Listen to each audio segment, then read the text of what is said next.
everyone, to Immigrant Tales. I have a very amazing friend, a friend from university, college, whatever they call it these days. Here, I'll let her introduce herself, and we could have a conversation about, her time moving from Nigeria to Germany. She's in Berlin, right? Berlin.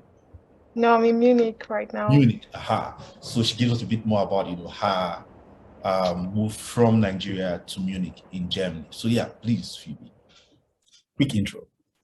Okay, so just brief intro. My name is Phoebe Ogechiagbo. I'm from Enugu State, Nigeria. I grew up in Abuja, Nigeria.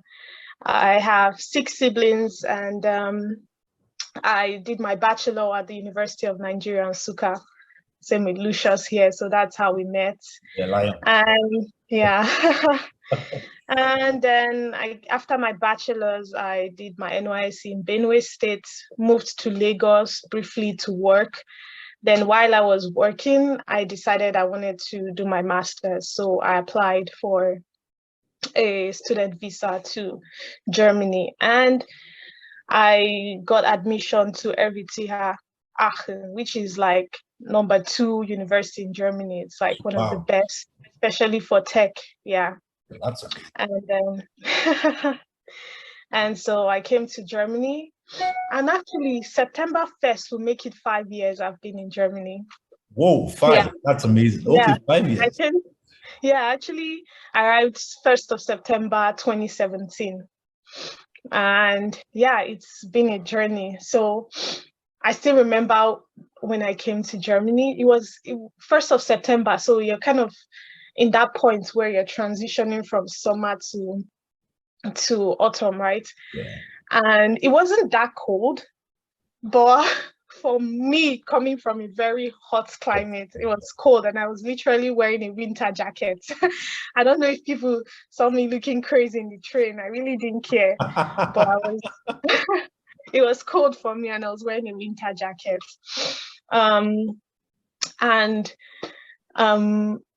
This was the first experience I had in Germany, like legit. I don't know if this man was talking to me, but it felt that way. So I was in a train from Dusseldorf, because my flight landed Dusseldorf. I took Emirates flights from Lagos to Dubai, then Dubai to Dusseldorf. And then from Dusseldorf, I was to take a train to Aachen. And then in Dusseldorf, when I took this train, there was this white guy just directly in front of me. And he was just looking at me, and I was like, okay. What's up? What's up? And then when he came out of the train, he kept looking at me, and he did me like this. Shoot. And I was in my mind, I was like, is he talking, like, is he at someone else? I didn't do anything, but it was just, that was like my first experience. So like, are these people racist or what? Because this is literally my first day here, and this is happening. But I arrived, so I already found a room from Nigeria, and they were all cool people. They were Germans. They were nice. Aachen is a student city, so there were lots of students. Everyone is super friendly, helpful. And so I was just like, okay, maybe that guy was just a weird person, because after that, I never had that kind of experience again. So, okay, so there are really some bad eggs everywhere anyway. Obviously. Yeah. So in 5 years, that's like the only one you've had. Yeah, like if anyone was ever trying to be deliberately racist to me, I didn't notice, because I know send your papa. Obviously. Like, so that was the only one that I kind of noticed at the first glance. Yeah. Interesting. Yeah. I've kind of heard a lot about the fact that, in Germany, people are like maybe cold and not like very friendly and relaxed and try to like talk to people. Is that true? Or is it because Anthem is a student city and it's different? What do you think? It's true. It's as a student, it was different because it's a student city, and it's not just Germans. You have Indians, you have Chinese, different nationalities. There's a big Nigerian community there. So it was different for me. Moving to Munich now and working, you won't believe I've stayed here like a year plus. I've not really made friends. Wow. Maybe I have COVID to blame for that, but honestly, my student experience in Aachen is a bit different than working experience in Munich. And maybe I should also be blamed for it, because as a student, not only going to class and making friends with my classmates, I used to go salsa dancing, bachata. So I would meet people, converse, would exchange numbers, have tea, do other things. I also used to go for like I had church. I was going to church, meet people in church. There were just other things I was doing as a student, and meeting people, going to the gym or going to workout classes. So you meet people, and then you see other Black people, you talk, you see someone, your classmate, and they introduce you to their friends. So you just meet people, and it's easier to meet people that way. I think what helped me was the fact that there was a big Nigerian community, and it was, I found home at a very far place.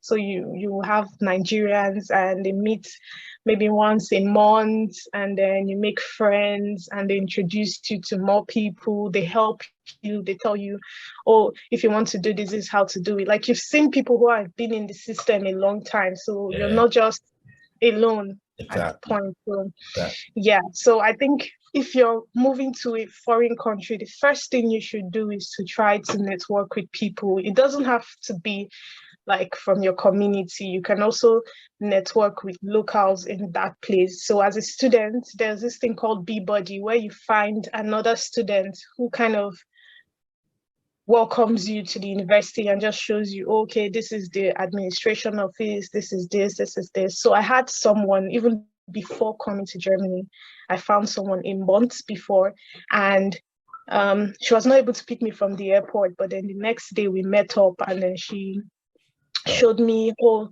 first thing you do, get a bank account, register at the city office, do this, do this, do this. So it was very helpful. And then, yeah. Wow. I think it's maybe easier as a student when you move, because, like you said, there's like potentially a community you could connect with, versus either moving for work. Yeah, it's a lot different. It's a completely different ballgame. Yeah, and especially if your colleagues are not like young people like you, they're older people. I mean, everybody wants to go back to their home to to their kids or their spouses, so nobody sends you. So yeah, but as a student, everyone wants to chill once in a while now. Saturday, Sunday, weekend, they want to party. Yeah, it's easier to make friends or to meet people that way. That's amazing. So a couple of things that I want to sort of like maybe change gear a bit around. It's like, I know you like to cook. Also, you met like the Nigerian community in school there. How was the experience either finding food for yourself that is, it's sort of like Nigerian, versus, finding where to buy ingredients to be able to cook like Nigerian based food when you got in as, as a new person in Germany? So first thing I'll say is that when I was coming from Nigeria, the first thing people were telling me, don't pack clothes, pack food, because there's no food. I didn't pack clothes because the truth is, a lot of the clothes, you won't wear them. All these your Ankara, you will not wear them. Your jeans are not strong enough for the weather. So you end up buying new clothes when you move. So no need to pack all these your Jampara Nigerian clothes. Just pack the modest, nice ones and some shoes. That's all. The second box was full of food. Ogbono, egusi, crayfish, I packed. But sadly, they only lasted like 3-4 months.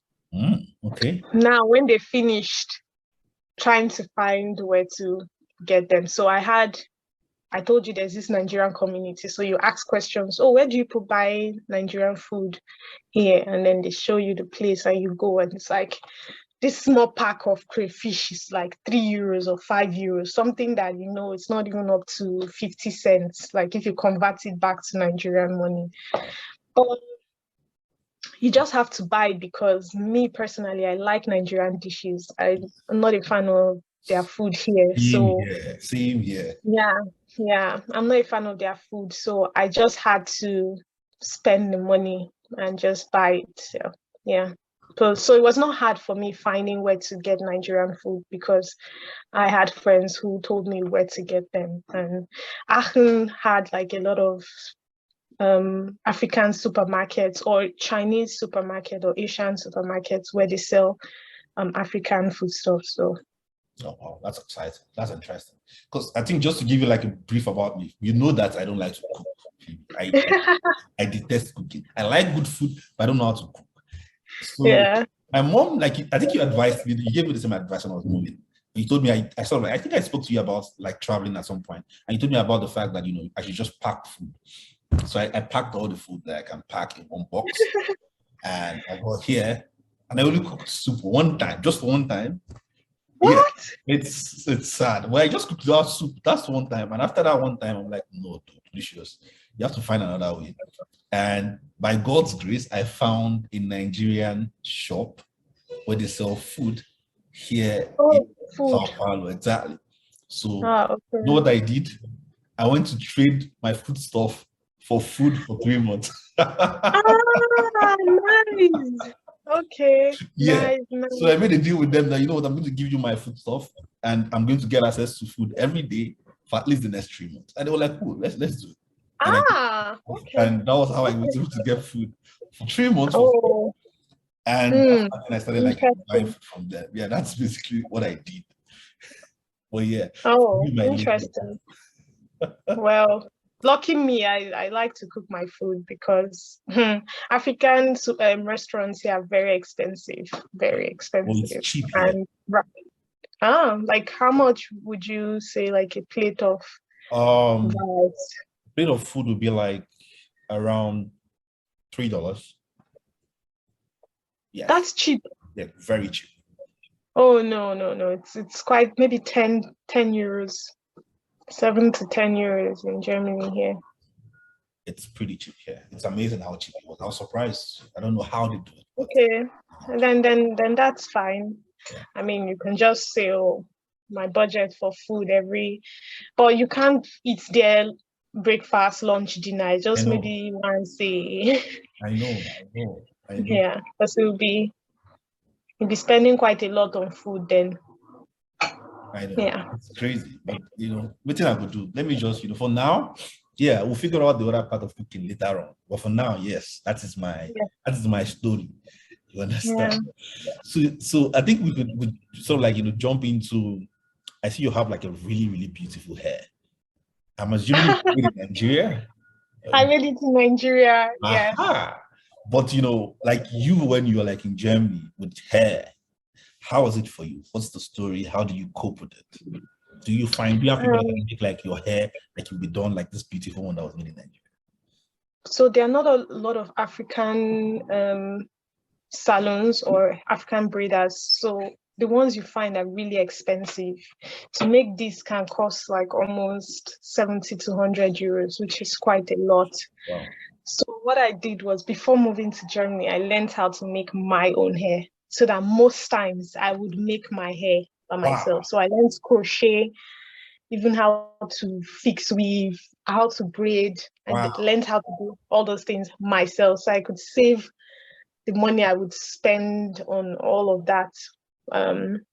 So when I moved to Germany, yes, I started to make my hair. But I mean, once you like to just have someone else do it for you and do it nice and clean, because yours, you will not do it as clean cut as they would. So yeah, I've made my hair like that I've paid for once. So I paid once and it was 70 euros. The pack of the hair was 10 euros. So in total, I spent like 80 euros. But when I was at Aachen, I met an African girl who could make hair. And because I could make hair also, so we decided to trade. So I make her hair, she makes my hair. So a lot of the hair I made when I was a student she was the one that made it. But in Munich, I haven't found that kind of person. So I unfortunately have to do my hair myself when I'm here. Oh, that's a lot. How about hair products? Do you find like hair products that you can relate with that works for your hair there? So the hair products they sell in their drugstore like DM or Rossmann is it's not for our texture. You just know that these people are thinking that this hair is very light. It's not, it doesn't have enough and it's not just the oil, it's just creamy. You know, our hair needs cream, it's not just oil. Yeah. Yeah, they don't have that. Because I remember I went last week, I was looking for like hair cream. You know, this hair cream you find in Nigeria now, Apple and all this thing. Yeah, exactly. I needed something like that or close to, but I couldn't. It's just oil, argan oil, this one oil. I don't need that. I want cream that will really soak inside my hair, like that will hydrate and really. So I've not been able to find that. So I mean, most times if I know someone going to Nigeria or if I go to Nigeria, I buy my hair cream or shea butter from Nigeria, and then that's what I use. Wow. So you can find these things in African store if you look, but they would be more expensive. So it's better to just buy it from Nigeria if you are coming from Nigeria, you know someone coming from Nigeria. Okay, that makes a lot of sense. Because I think I had a conversation with a lady from Kenya once that she was complaining about the same thing. She even said about like some of the sanitary products also, it's like really hell trying to get them. Like the ones that work for someone from Africa. Like she said something about how the pads they are like different from the pads like she's used to. I'm like, I'm very, very surprised about that. I thought it was the same thing over the world. Maybe I don't know, I'm the guy. Well, yeah, they are a lot different. It's like our own things are quite, their own is all light and stuff, but our own, you see, is heavy things they sell to us in Africa or in Nigeria. So I can relate to that. But at some point, you just say, anyway, let me just start getting used to it. I see.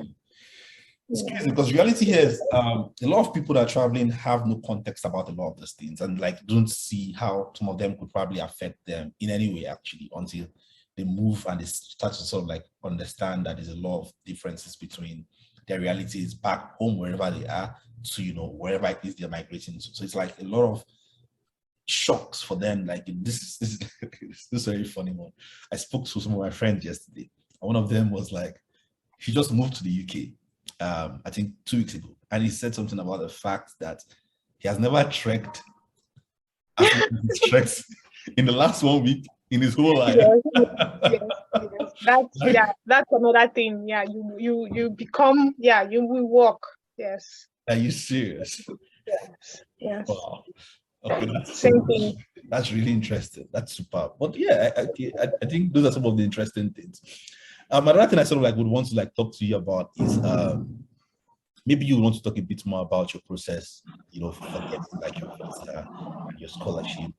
I don't know if you are comfortable talking about it, but you know, if it will be helpful for people that have no context about how this would work, sort of like understand what you did, how was it for you, and what was the process for you, how long it took. Some details will probably help. So okay, so the visa process 5 years ago for Germany from Nigeria is totally different now. But the good thing is I know the process because I have someone who recently applied. 5 years ago, when I first got admission, and my admission letter came around end of April, maybe around 31st April. Immediately I got that letter, I quickly applied for a visa in the embassy website. Okay. And then when I applied for a visa, it didn't even take long. I got a appointment date for my visa interview. And I, that was like, I think after 2 weeks or a week later, I got a visa interview. And then my visa interview was for like some weeks after. So I had time to prepare all the documents. And then I had my visa interview, and then after 6 weeks or 4 weeks, I got a mail saying I should go and get my health insurance, and then I should submit my passport to them. After I sent these documents, I got my visa like in 2 weeks or 3 weeks. Oh, that's and I got and the visa was to start like end of April, but I came 1st of September. So some of the documents that were required was like some of the things required was like your university certificates, your admission letter that you got from the university. Then there's this blocked account thing. So it's not scholarship. I didn't get a scholarship, but in Germany, if you're coming, so in Germany, you don't pay for tuition. There's just something called semester fee, which is mostly administration fees and your bus tickets, which cost around roughly 100 to 200 euros, depending on the school. Okay. And yeah, that's what you pay. You But don't the pay embassy, Sorry, you pay per semester. You pay that 200 per semester to the university. So that's just all you pay. Wow. So you don't pay tuition fees. Now, but the embassy needs to know that when you come to Germany, you would be able to take care of yourself, because the truth is you might come to Germany and might not find job immediately as a student. Yeah. Then what happens? So for that, there's this thing called blocked account where you should have, at the time when I was applying, it was you should have about 8,000 euros in that blocked account. Okay. Now, with that blocked account, the bank that is in charge of the blocked account would be dispensing funds to you every month, like around 700 to 800 euros per month. Now, that 700 to 800 euros per month should be enough to cover your rent, feeding, health insurance, and all those things. So the government, or they're just sure that you as a migrant coming to the country as a student, you don't have problem for 1 year. Got it. So that's just the idea of, so that was also one of the very, very important documents when you need that blocked account confirmation that you have that money. If you don't have the blocked account and you didn't get a scholarship from maybe DAAD or your university or something, you won't get the visa. It's as simple as that. Okay. Now, because of inflation, this money has increased to 10,000 now. Currently, as we speak, is around 10,300 euros. Wow, that's so good. Plus, Nigerian exchange rates. By the time when I was changing the money, then I needed 3.5 million for my blocked account. Now, if you're coming, you need around 6 million. Like double. Upward, almost double. Shit. That's good. Wow. Yes. So that was the process for me 5 years ago. Now, as a student, if you want to apply and study in Germany, first thing you do is to apply for visa interview. You don't get university because visa interview takes a year now to get the appointment. Are you serious? Yes. Wow. Yes, because of the volume of people plus COVID, plus they're just slow in that embassy in Lagos. That's just all I can say. So it takes roughly a year. So apply first for your visa interview. Okay. Message them that I would like a visa interview date. Then apply for a school. Let's say for summer semesters, now would be the best time to start applying. Yeah, for summer semester. No, not now, around October. So you start applying and then you get the admission letter. By the time you get the admission letter, you might have gotten a visa interview date. Then you need all the documents. Does that mean that you need to also have the blocked account ready while applying for the visa, or you need to get it ready before the visa appointment? Yes, the visa appointment date. Yeah, you need it before the visa appointment, not before you apply for visa. Just before your visa interview date. That's just all. And another thing is that money, you don't get it until you come to Germany. So it's not like, oh, I get my blocked account after my visa interview, I start to take the money out. No, they won't unblock it for you until you move to Germany and you register in a city and all of that. So that's literally the procedure. But usually it's quite unique and different for different people. Sometimes at the embassy, they don't only ask you for admission letter, they ask you for enrollment letter. Enrollment means that you are literally already in the university system and would start taking classes and all of that. So I've heard people said that they asked them for enrollment certificates. Most times you don't get enrollment certificates until you move to Germany. Yeah. I didn't get my enrollment certificate until I moved to Germany because it's something that had to be done physically. But then at the embassy, they're asking for enrollment certificates. It's just crazy right now. Like they're just making the whole process quite difficult for people. But 5 years ago, it was really easy and not so stressful. But yeah. That's amazing. That's really amazing. Yeah. So quick question though, just is it possible that you could have paid for the block account and you don't get the visa? What happens in that instance? Do you have an idea? Yes, so it's possible that I've seen stories. So what happens is that you would send a letter to the financial institution or the bank and give them your rejection letter from the embassy. And then they would unblock the money and send it back to you. Yes. That makes sense. Yeah. That's yeah. good. Okay, that's cool. So just curious, what other like culture shocks did you observe as you moved, like as the first Niger babe in Germany? Like what other culture shocks did you see? I think, I don't know if this one is a culture shock, but their food was not just, I was like, nah. Then one culture shock is how grown up their children are. Like, I don't know how to explain it. Like the teens, like the teenagers, they are really, you see some of them at the stop smoking and all of those things. And it's like, wow. It was quite a culture shock. I mean, we see it in movies, but you just be like, but then this is like really seeing it at real time, and it's like no one is cautioning anybody. It's just, yeah. Another culture shock. Let me say, it's just, I don't know, it's just in general how there is no like community. Everyone is just on their own. I like it in some way, but in some ways it's also not really good. Yeah. So I wouldn't say I had a lot of culture shock, because before coming to Germany, let me not lie, I did a lot of research, even down to how they separate their trash. So there was nothing that was kind of really shocking. I had already read some of these things. So yeah.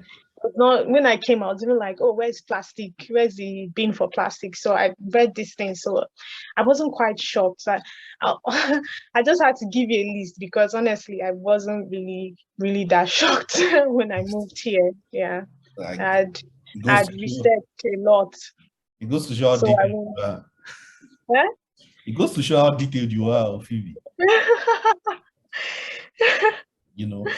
I think it's very important that you know the country you're coming to. So you hear stories of like, see this big baller that was arrested in Russia. I mean, you should know the custom of the country you're going to. They don't, no drugs, no weed, all of those things. Really be careful. And if you're bringing in things for someone, which you should not, even at your first time when traveling, you should really search what you're bringing in. So, because they will not hear, I don't know. Exactly. So, yeah. I see. So another thing I probably, maybe this will be the sort of, but I know you were in school and probably had a lot of people. Was there like a time you felt like some sort of like mental health struggle because of the fact that like you're in a different place and you're not close to family and stuff like that? Yeah, I think it's interesting you asked that question. Do you know it's after I finished school and everything, and I was thinking back on recounting and I was like, whoa, at this point I was depressed, but I didn't even know this was what was going on. It was now let me just tell you. So 1st of January 2019, I woke up, and the night before I went out with my classmates and I had too much shots. When my mates were praying in church for God to help them, I was having shots and I slept off, and I woke up and I just woke up feeling really depressed, thinking about my life and everything. And I just shaved my hair that day. Seriously? Yeah, I shaved my soul. I actually cut my hair 1st of January 2019 and just started a new, because for me that was like point where I said this is a new beginning. So it's really, imagine coming to Germany, first of all, the language barrier. So you don't even know how to express yourself sometimes to authorities or to people. And so it's harder to even meet people or to communicate. And then you're at school, the workload is just like cramping on you. Now, everything I was a really tough school. You had like textbooks upon textbooks for just one course. Mm. And then you're doing how many courses? 2 years masters, finished in 3 years. Like, honestly, it was, and then you just, because you're also depressed thinking, wow, I was like a straight A student, first class, and then you're kind of almost doubting yourself. And it's like, it's quite depressing. But the good thing is community. People talk to people. I had friends that I could call whenever. I had friends that I could just go meet up, and all of that. So it helped in that sense. I would say the number one way depression really cramps on you is if you are alone. Like you're literally alone and separated. You don't talk to people, you don't meet up with people, you don't share with people. Oh yes, it's going to cramp up on you, and you know what happens to that person now. So yeah. So Wow, that's scary. But yeah, I understand. And please tell me about your dating life there. Yes, let's go back. Let's go back. Please tell me you about already know my story now. No, you have to tell me. Let's talk. Let's people understand. Because so see this thing. You know how a lot of you have a lot of stories where you have girls. I think you must have seen this video on Twitter at some point where a girl was complaining about the fact that, I think it was in the UK, though, I think, that the Black or Nigerian guys or African guys are looking at them, and she's feeling lonely and stuff like that. So I think there's a lot to tell here. So maybe help me understand how it is for you. It was for you. Okay, so just brief background. So before I came to Germany, I was already dating someone, and then we continued dating even when I moved to Germany. So at the point when I came to Germany, I was meeting people. There was even actually this guy, and okay, this is actually a culture shock. So I didn't know that if a guy says, oh, let's just go for a walk and all of that, he's already trying to date you or court you. So I was oblivious. I just thought, oh, we're friends and we're hanging out. So I had let me not lie, 3 different guys that was like, oh, let's hang out and let's meet. And I didn't know that they were trying to date me. And another shock I got was if they ask you out and you go out and you guys buy drinks or ice cream, you have to pay for yourself. I was like, I was on my own. You asked me out. Sorry. Why did I have to? Sorry for cutting you short. And it's amazing what you just said, because here, when I go out on a date with a girl and I pay for the drinks, they are really surprised. Some of them even ask if I mean that, do I mean that they are poor or stuff like that. And I'm like, I don't mean it that way. It's proper. From where I come from, it's proper to just do this. It's amazing. Yeah. It's a culture. So a Nigerian guy also told me the same thing, that he took a German girl out and tried paying for her. And she was like, I'm not poor. I'm not your charity case. So it's a cultural thing, I guess. But for me, I was like, never again. This dude, never again. Because I was like, what? You said let's hang out. You're the one that said let's get ice cream. My mom was like, oh, let's get ice cream. I mean, if I suggested it to someone, I've bought ice cream for guys because I was like, oh, let's go get ice cream. I paid. Let's go get pizza. So I just feel like the person who suggests to meet up, but I mean, just have your money in your pocket in case. in case. Yeah. So that was a shock for me. I remember being like legit shocked when that happened, but I just brushed it. Yeah. That's crazy. That's amazing. Yeah. Yeah. Okay. So tell me more about the dating scene, beyond that, how would a girl fare in like Germany with I dating? mean, if you want to date white guys, yeah. But for me, um, the African community, Nigerian community, because a lot of us were students, they're not really looking to, they weren't really dating themselves per se, because everyone is struggling and trying to find their foot, their foot. So, but I actually dated someone a student as well in the Nigerian community. It was very short or brief, but it was fun because it's someone that understands you or understands your culture, and so it was easier for it to just flow compared to like dating a German, you get, or dating from any other culture. But yeah, overall, the because there are a lot of activities or things to do, and if you guys are both independent, then it just flows Easy. easily, yeah, than in Nigeria. But yeah, for me that was the culture shock, like dating someone and you have to take care of yourself. Nobody sends you. Yeah. So I didn't like that. I still want to be a baby girl, please. I still, Typical yes, now. Niger babe. Typical Yes, Niger girl. yes. I still want to be treated like a baby girl. So Okay, yeah, okay, no problem. That's fair. But that sounds exciting. That's really good. But it's yeah, good to hear about how it works about there. Yeah, that's cool. Anyhow, man, Phoebes, this is amazing. I can't be yeah, grateful enough for the time. Really, this is like superb. Giving up time up for this. I hope a lot of people will learn from this and understand what it takes. And if anyone has any questions, please, reach out. I could always ask her, and I'll sort of like comment back in the channel. So um, feel free to subscribe, comment, and like the channel. And thanks again, Phoebe, for showing up and giving your time to us. So yeah.